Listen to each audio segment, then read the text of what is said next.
విష్ణు సహస్రనామాలలోని 91వ శ్లోకం భారభృత్ ఖదితో యోగి యోగీశ సర్వకామదః ఆశ్రమ శ్రవణ క్షామ సుపర్ణో వాయువాహనః. అంటే ఆదిశేషాదుల రూపములో భూభారమును వహించువాడు, జ్ఞానులకు సకల వాంఛితార్థములను ఒసగి ఆశ్రయమైనవాడు, అవివేకులను శ్రమింపజేసి క్షీణింపచేయువాడు, జ్ఞానుల సంసార వృక్షమునకు వేదములనెడు రెండు అందమైన ఆకులుగా ఉండువాడు, వాయు సంచారము గావించువాడు అగు విష్ణుమూర్తికి నమస్కరించుచున్నాను. 92వ శ్లోకం ధనుర్ధరో ధనుర్వేదో దండో దమయతా దమః అపరాజిత సర్వసహో నియంతా నియమో యమః. అంటే ధనువును ధరించిన ధనుర్వేదము నెరిగిన శ్రీరామచంద్రమూర్తి ప్రజలను ధర్మ మార్గములో ఉంచుటకు అవసరమైన దండనం విధించు యముడు, అందరినీ వారి వారి కర్తవ్యముల యందు నియమించువాడు కానీ తనకు ఎలాంటి నియామకుడు లేనివాడు అగు విష్ణుమూర్తికి నమస్కరించుచున్నాను. 93వ శ్లోకం సత్వవాన్ సాత్విక సత్య సత్యధర్మపరాయణః అభిప్రాయ ప్రియార్హోర్హ ప్రియకృత్ ప్రీతివర్ధనః.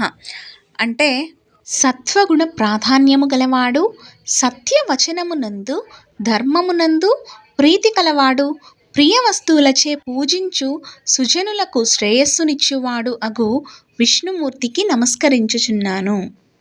94వ శ్లోకం విహాయ సగతర్జ్యోతి సురుచిత్ హుతభుగ్ విభుః రవిర్విలోచన సూర్య సవితార విలోచనః. అంటే ఆకాశ మార్గమున పయనించువాడు, స్వయం ప్రకాశ స్వరూపుడు, సుందరమైన కాంతి కలవాడు అయిన సూర్యుడు ఏ దేవతలను ఉద్దేశించి హోమము చేసినను దానిని గ్రహించువాడు, ముల్లోకములకు ప్రభువగు విష్ణుమూర్తికి నమస్కరించుచున్నాను.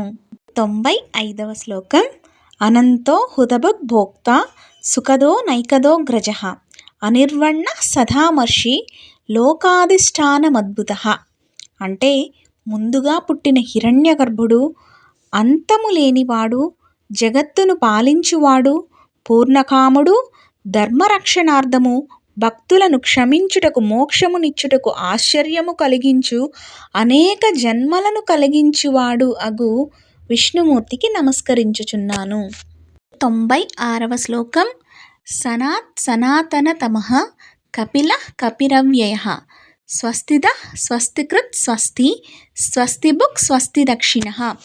అంటే అతి సనాతనుడు, జగత్తునంతటినీ లయమొనర్చువాడు, భక్తులచే శుభమైన కార్యములను చేయించువాడు, శీఘ్రముగా శుభములనిచ్చువాడు, వారి చేత మంగళకరమైన కార్యములను చేయించు మంగళస్వరూపుడగు విష్ణువునకు నమస్కరించుచున్నాను. 97వ శ్లోకం అరౌద్ర కుండలీ చక్రీ విక్రమ్యూర్జిత శాసనః శబ్దాదిక శబ్దసః శిశిర శర్వరీకరః.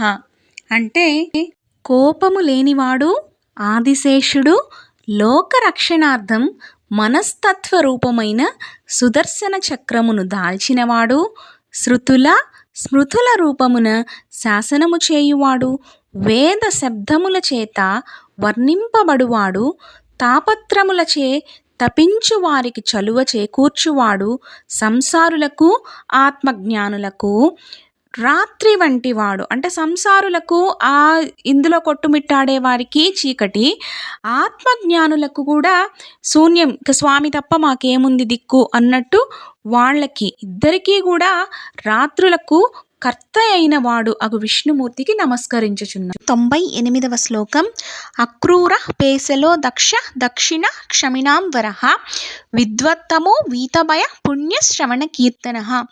అంటే క్రూరత్వము లేనివాడు, క్షమాగుణము కలవాడు, సంసార భయము లేనివాడు, ప్రవృద్ధి శక్తి శీఘ్రకార్యత్వము అను 3 లక్షణములు గల సర్వసమర్థుడు, తనను శ్రవణము కీర్తనము చేయువారికి పుణ్యము నొసగువాడు అగు విష్ణుమూర్తికి నమస్కరించుచున్నాను.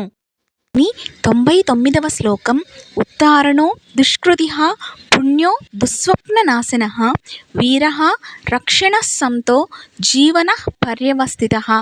అంటే తనను స్మరించిన వారికి శృతుల స్మృతుల మూలమున పుణ్యమును ఉపదేశించి సంసార సముద్రమును తరింపజేయువాడు, పాపాలను హరించువాడు, దుష్ట స్వప్నములను హరించువాడు, విశ్వమంతయు వ్యాపించి సమస్త జీవుల ప్రాణస్వరూపుడై సాధుజనులను రక్షించువాడగు విష్ణుమూర్తికి నమస్కరించుచున్నాను.